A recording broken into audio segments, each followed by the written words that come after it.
जी ठीक है। मैं यासिर जिलानी हमारे साथ बहस में अभी शरीक नहीं हुए। यासिर जिलानी साहब, मैं बहस में आपको शरीक करता हूं, उसके बाद बहस ओपन करता हूं। यासिर जिलानी साहब, देखिए, मुझे लग रहा था कि हम जब बात शुरू करेंगे तो एक तरीके से भारत के मद्देनजर बात हमारे विपक्ष के लिए के जो प्रवक्ता हैं उन्होंने कहा, लेकिन कहीं ना कहीं वो मुझे लगता है चूक गए। उन लोगों के ऊपर भी उन्हें जरा सी टिप्पणी करनी चाहिए थी कि आखिर नफरत का माहौल कौन भारत में बना रहा है, कौन नफरत फैला रहा है, कौन ओआईसी से लेके और दिल्ली के ओखला या जाफराबाद की गलियों तक कौन नफरत के सिचुएशन को पैदा कर रहा है। क्या आपको यह दिखाई नहीं दे रहा है?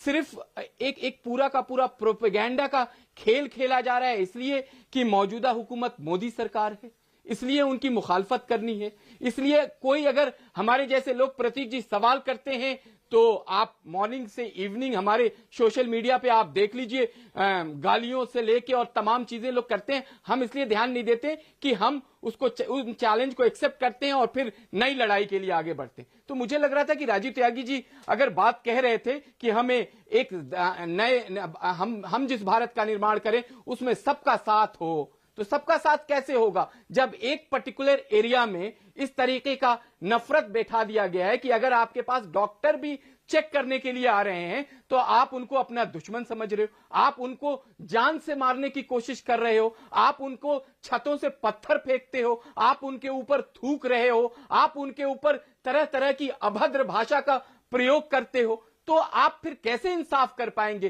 किस तरीके से भारत देखिए आज पूरे दुनिया की हालत देखिए, कितने बड़े बड़े महाशक्ति कहां चले गए, क्या हालत यासिर में आ रहा हूं। मैं बिल्कुल राजीव, मैं आप ही पूछा गया, लेकिन मैं नलिन साहब कुछ जोड़ना। भारत की जनसंख्या के आधार पे अगर आप चर्चा करेंगे तो आप बताइए यूरोपियन की कोई ऐसी कंट्री बता दीजिए जहां 10 करोड़ से ज्यादा की आबादी हो। अब ये लोग सवाल उठाते हैं बार बार लॉकडाउन को लेके कि लॉकडाउन इतनी सख्ती के साथ सरकार ने क्यों कर दिया। अगर सख्ती के साथ नहीं किया होता तो आज संक्रमण का रेट कहां होता, ये उस पे नहीं बात करते हैं, ये उस पे कोई चर्चा नहीं करते हैं कि सरकार के खुद के मिनिस्टर डॉक्टर हर्षवर्धन मॉनिटरिंग कर रहे हैं, उस पे चर्चा नहीं करेंगे। तो जब आप अपना दिल बड़ा नहीं करोगे विपक्ष में, नलिन साहब जोड़ना चाह रहे हैं। नलिन साहब जी, मैं बिल्कुल, यू कैन ऐड, सवाल उठा के आप बच नहीं सकते।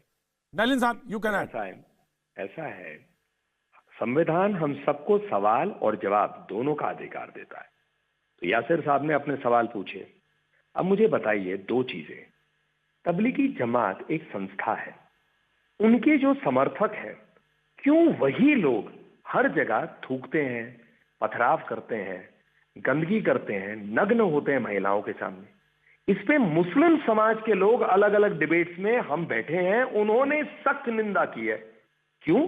क्योंकि ये इंसानियत से परे है, भारतीय होने से परे है, संवैधानिक प्रक्रिया और सोच से परे है।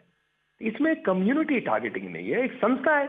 यही संस्था कोई और धर्म की होती, हिंदू, सिख, ईसाई, बौद्ध, किसी भी संस्था की होती, उनके लोग ऐसे करते तो हम लोग भी उसकी निंदा करते, आप भी करते, सभी करते।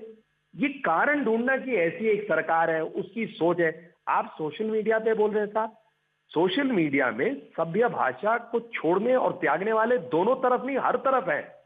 और आप कहते हो जी हम झेल रहे हैं। अरे मैं आपको इस तरफ भी दिखा सकता हूं कितने लोग झेलते हैं, क्या आता है। तो इसको छोड़िए ना, हम अपने तो बर्ताव की बात कर सकते हैं। नहीं देखिए, मत परवाह करिए, कोई करिए, मत इन्वॉल्व होइए, लेकिन जो गलत कोई काम कर रहा है, गलत को गलत देखिए, इंसानियत से और भारतीय तक। मैं तीसरी बात राजीव जी, अपनी लास्ट बात, एक ही लास्ट बात, और मैं इतना कह रहा हूं राजीव जी जी, मैं आ गया राजीव जी, आपके पास आ गया जी। हम सारे भारतीय पहले हैं, संविधान हमें बराबरी का हिस्सा जी, बिल्कुल। लेकिन मौलाना, मैं आपका स्वागत करता हूं। मौलाना अली कादरी साहब मौजूद हैं, मैं स्वागत करता हूं जी। यूं करेंगे और डिफेंस देंगे जो गलत काम करता है, चाहे बिल्कुल साहब दुरुपयोग करके बम ब्लास्ट करता है, आपको खड़े होकर, तभी तो हम एक होते हैं। हम इधर बोलते हैं, आप उधर बोलिए ना, लेकिन इसको हिंदू मुस्लिम मत बनाइए।